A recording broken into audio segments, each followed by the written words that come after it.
Hi everybody, Frankie B here from Frozen Sand with another episode of Working with Power Tools, the show where we keep our community of urban terrorists up to date as to the going-ons behind the big blue curtain.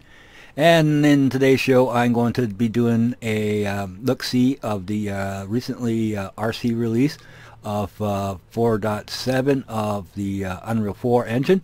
And as a habit, I generally don't jump in on those things until they're ready for release.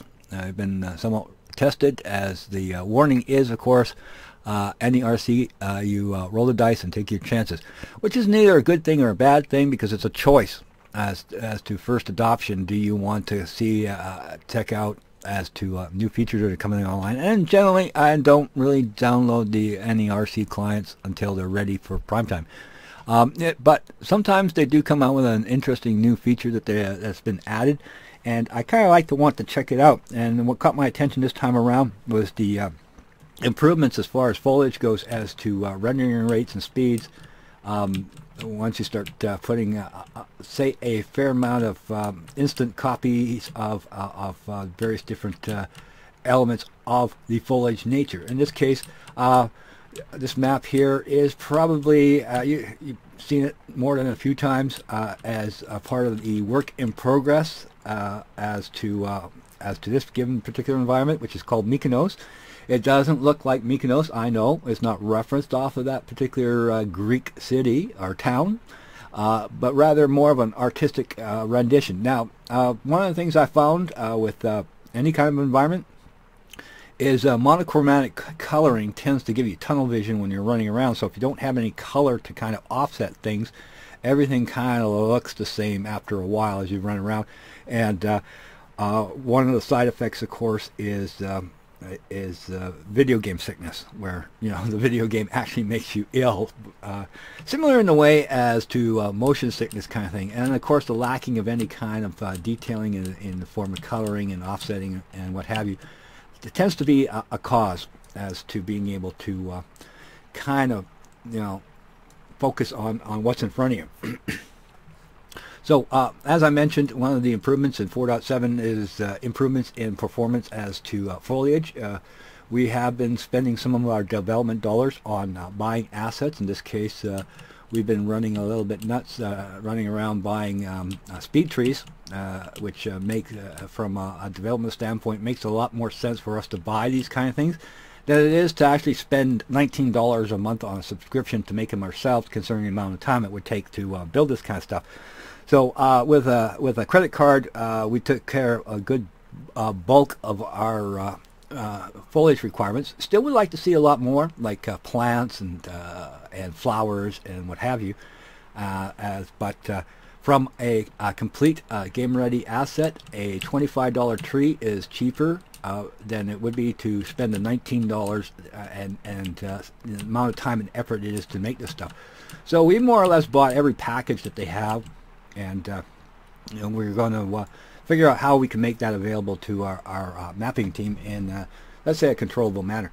But obviously foliage is an issue with most games as to lagging things down. So I know this map. I know how it's behaving currently as to current features that are available in Unreal 4 as to things like lighting. I haven't really done anything in the way of lighting except for throwing in a skylight and, of course, a directional light and a post-process effect. So it's more or less set up the way that you would normally if you just said, start with a clean environment and just give me the basics. So lighting-wise is very, very, very basics. A few reflection elements just to kind of test that out. But I got to a stage where I was more or less happy with how the overall layout was, but not necessarily how it looked in detail. So somebody mentioned they didn't like these here, but if you're familiar with Mykonos, the windmills is a predominant feature of that particular space, let's say, in real world, as far as a real world consideration goes. So although if I didn't mention it, this is an artistic rendition of this little township. So having the windmills in it is a must. these things, when they were working, were covered with cloth and were fan shaped, but the current iteration as far as the windmills goes, they don't work. This is another bug thing, another reason why I don't like to do RCs. Usually you hit the escape key and would deselect the item, but it's not doing it in this in 4.7. But the whole purpose of this is to kind of show the performance.